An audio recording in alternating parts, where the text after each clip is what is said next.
Jésus-Christ est le même hier, aujourd'hui et éternellement. Hébreux 13, 8. Lettre circulaire numéro 12, octobre 1977. C'est dans le nom du Seigneur Jésus que je salue cordialement tous les lecteurs de ces lignes par cette parole d'Ézéchiel 40, 4. Fils de l'homme, regarde de tes yeux et écoute de tes oreilles. Applique ton attention à toutes les choses que je te montrerai, car tu as été amené ici afin que je te les montre. Lorsque Jean se trouvait sur l'île de Patmos, il lui fut dit, « Ce que tu vois, écris-le dans un livre, et envoie-le aux 7 églises. » Nous aussi devons ouvrir nos yeux et nos oreilles et faire très attention aux choses que le Seigneur veut nous dire.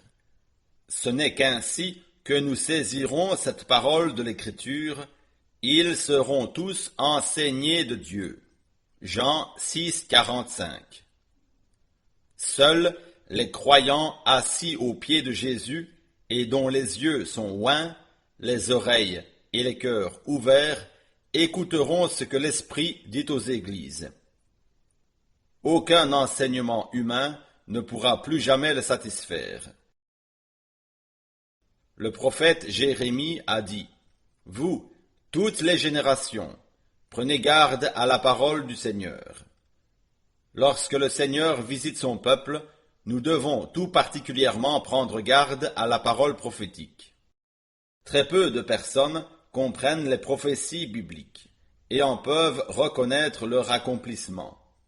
Et ceux qui prétendent être des maîtres dans la connaissance des Écritures ont encore plus de difficultés. Il faut que Dieu puisse s'adresser directement à nous par son esprit.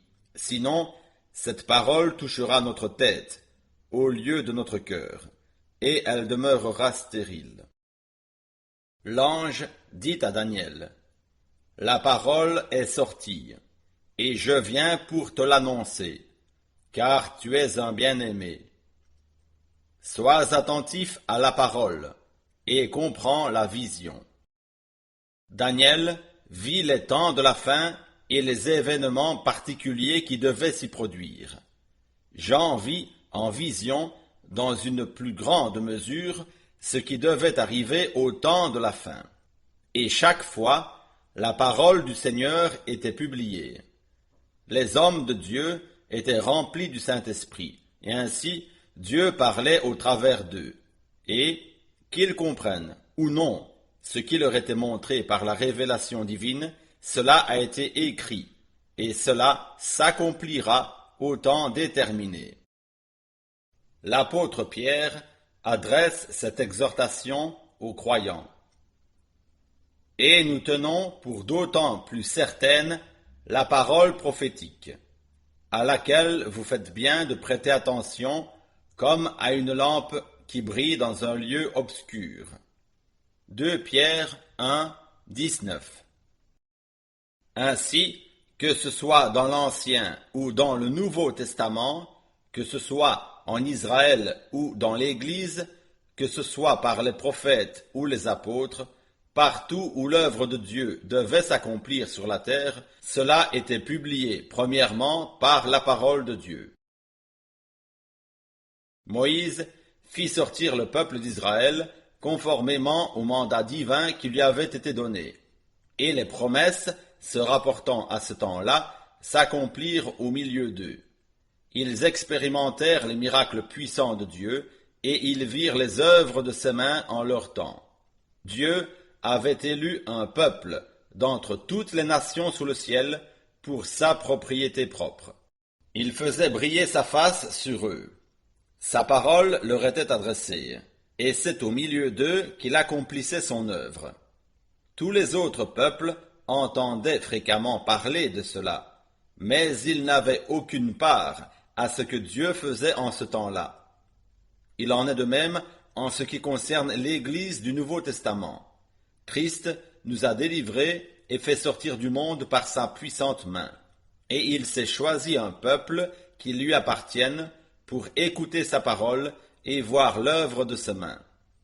Ce qui est important, c'est qu'avant toute chose, nous prenions garde aux paroles de Dieu, afin que nous comprenions exactement ce qu'il veut nous révéler pour ce temps. Ce n'est pas dans n'importe quelle église, mais c'est dans son église que le Seigneur achèvera l'œuvre qu'il a commencée. Que le Seigneur veuille bien ouvrir les yeux et les oreilles spirituelles de tous quant à ce qu'il fait dans ce temps. Car ce n'est que lorsque le Seigneur nous vient en aide que nous sommes véritablement secourus.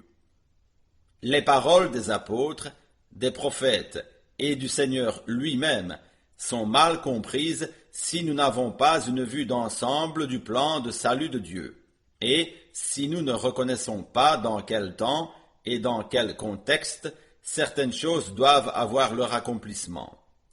Oh, combien nous avons besoin de la direction du Saint-Esprit, tout particulièrement maintenant, dans ces derniers temps si sérieux et importants. Des passages bibliques sont mal compris parce que les gens veulent comprendre ces paroles avec leur intelligence. Par exemple, le Seigneur Jésus a dit « Car le Fils de l'homme doit venir dans la gloire de son Père avec ses anges, et alors il rendra à chacun selon ses œuvres. Je vous le dis en vérité, quelques-uns de ceux qui sont ici ne mourront point qu'ils n'aient vu le Fils de l'homme venir dans son règne. » Matthieu 16, 27-28. Aucun des auditeurs de cette parole n'aurait pensé qu'entre la réalisation de ces deux versets, presque 2000 ans s'écouleraient. Et personne non plus n'aurait pensé que le second verset s'accomplirait en premier. Aujourd'hui encore, il y a des critiques de la Bible qui prétendent simplement que l'Écriture, disant que quelques-uns de ceux qui alors étaient présents ne verraient pas la mort avant d'avoir vu le Fils de l'homme venir dans son règne, ne s'était pas accomplie. Il n'est pas question ici du commencement du règne ou de l'entrée dans le règne, et Jean en vit l'accomplissement sur l'île de Patmos. D'autres également vivaient encore en ce temps-là. Il vit et décrivit le Seigneur élevé en tant que Fils de l'homme dans son règne. C'est aussi pourquoi Jean ne parle pas de prime abord de l'enlèvement et des noces de l'agneau, mais bien du règne. Moi, Jean, votre frère, et qui ai part avec vous à la tribulation et au royaume.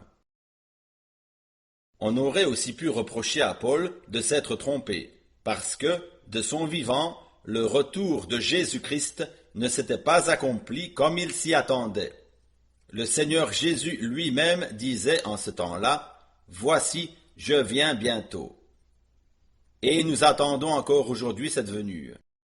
Jacques écrivait à ses concitoyens, « Soyez donc patients, frères, jusqu'à l'avènement du Seigneur. » On aurait pu dire dans la génération suivante que les frères avaient, il est vrai, persévéré, mais que le Seigneur n'était tout de même pas venu. On ne peut en effet pas lire les Écritures saintes de cette façon. Dieu, par son esprit et par la bouche de ses serviteurs, a fait mettre par écrit l'ensemble des voies du salut, et cela jusqu'à la fin. Lui-même veille sur sa parole et il l'accomplit au temps marqué. C'est avec le même soin que nous devons classer correctement les déclarations de frère Branham. Il ne s'agit pas d'avoir seulement la citation, mais il est aussi important que, par le Saint-Esprit, il nous soit montré clairement l'ensemble du contexte.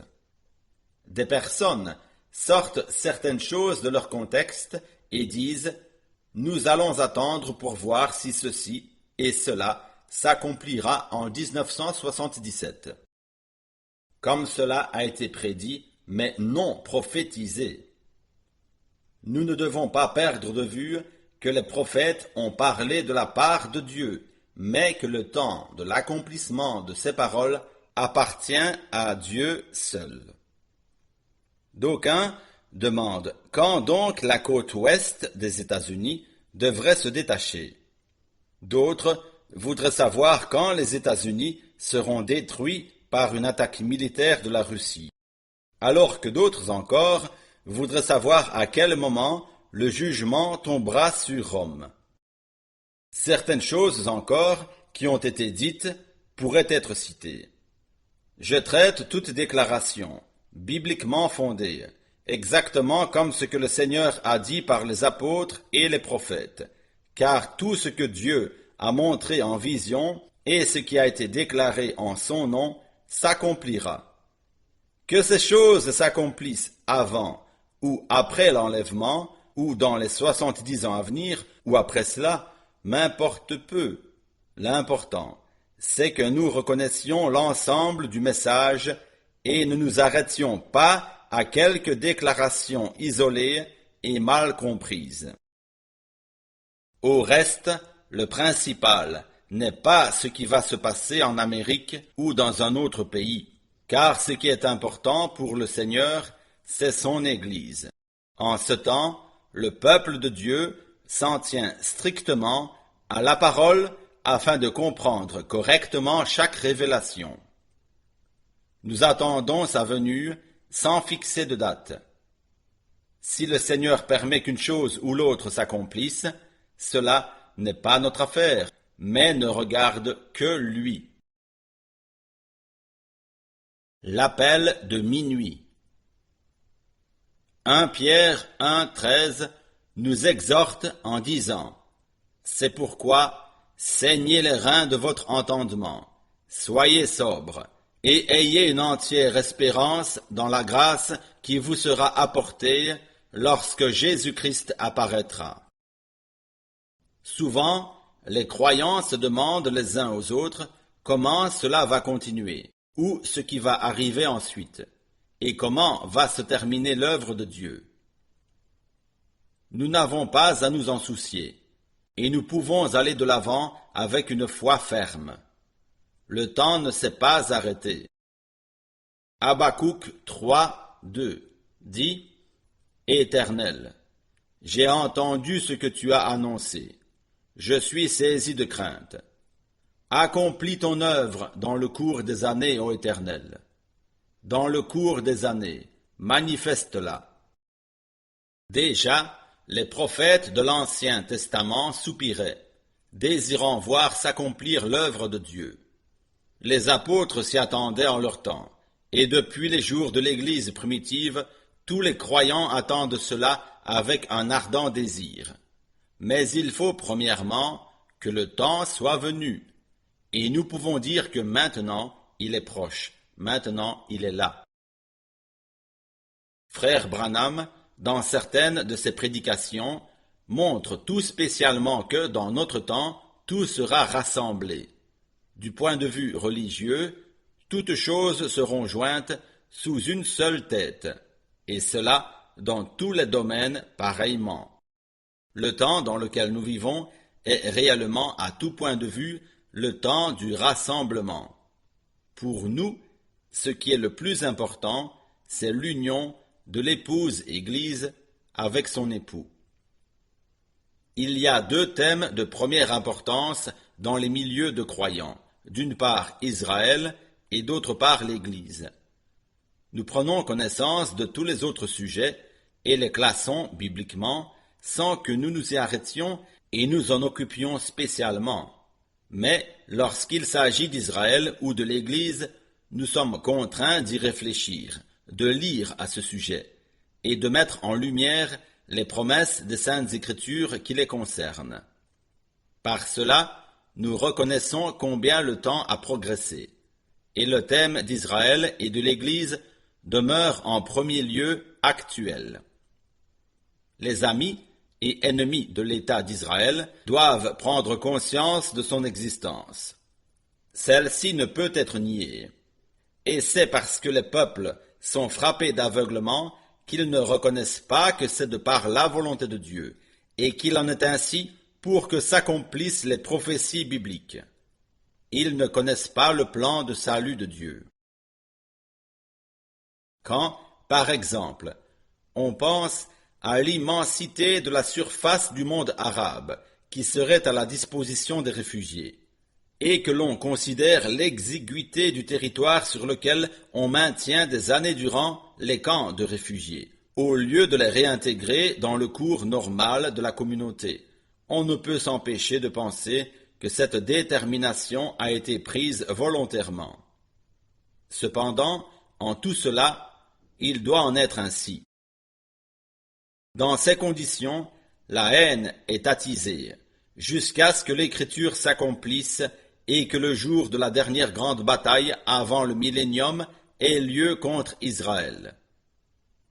Nous pourrions dire beaucoup de choses sur ce sujet, mais la chose principale pour nous est d'abord l'Église, car ce n'est qu'après l'achèvement et l'enlèvement de l'épouse que le Seigneur se tournera vers les Juifs et se révélera au milieu d'eux.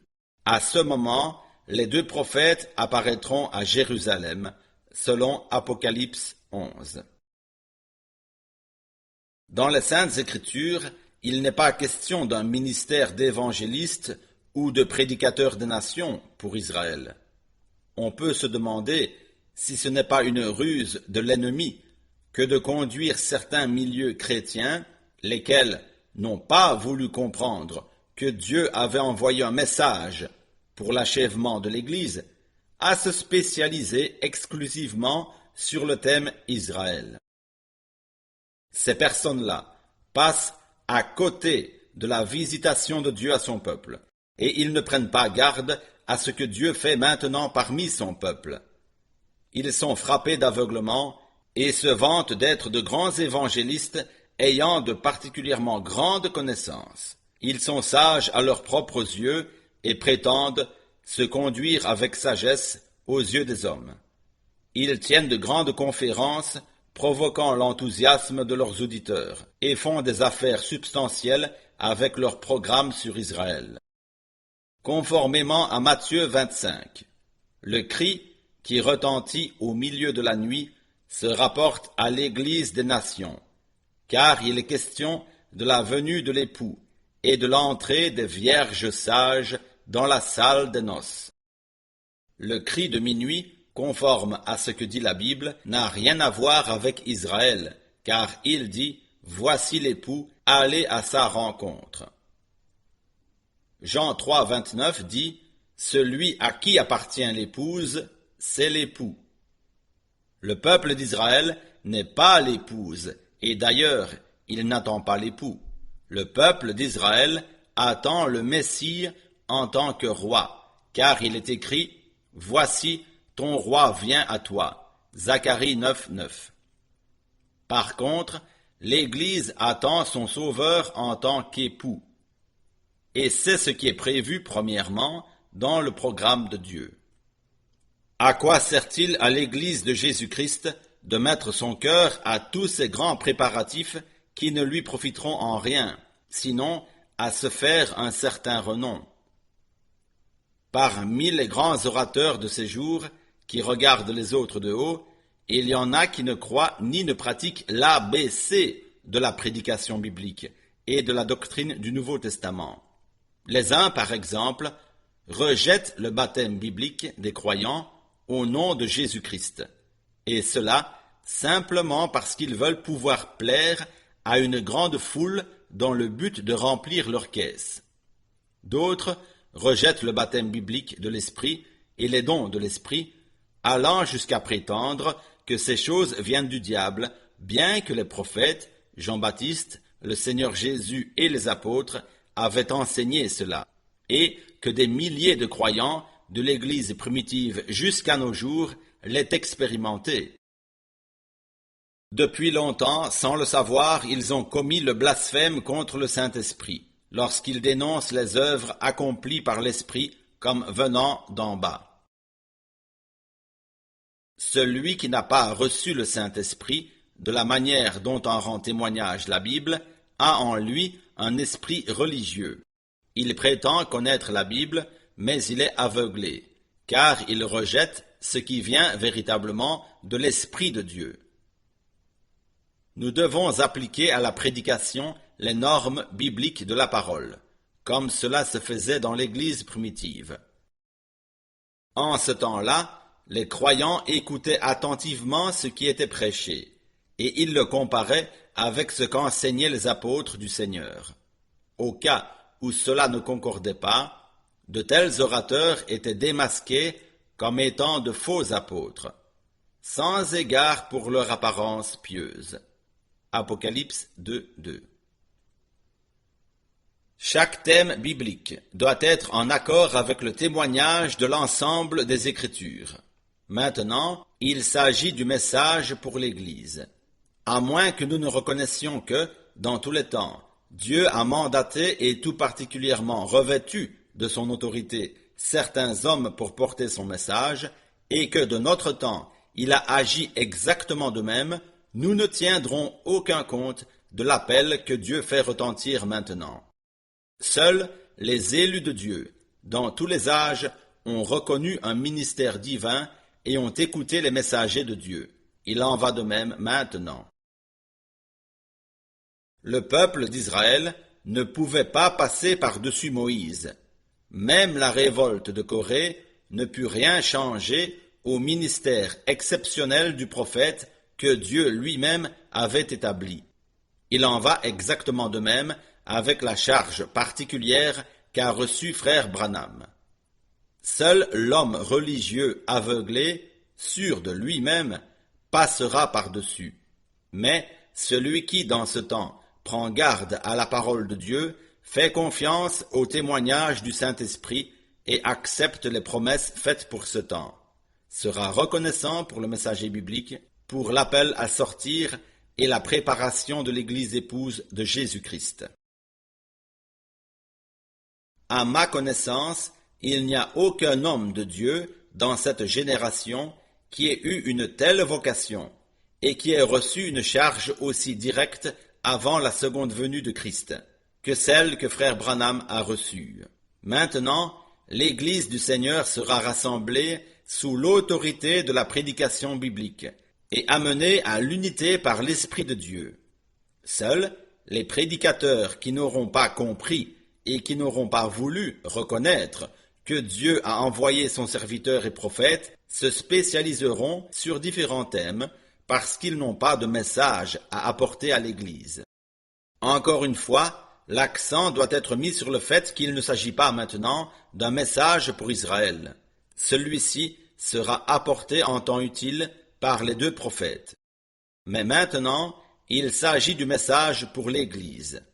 C'est pour cela que nous croyons et que nous publions le message du temps de la fin, dans lequel est contenu tout le conseil de Dieu. Agissant de la part de Dieu, frère Franck.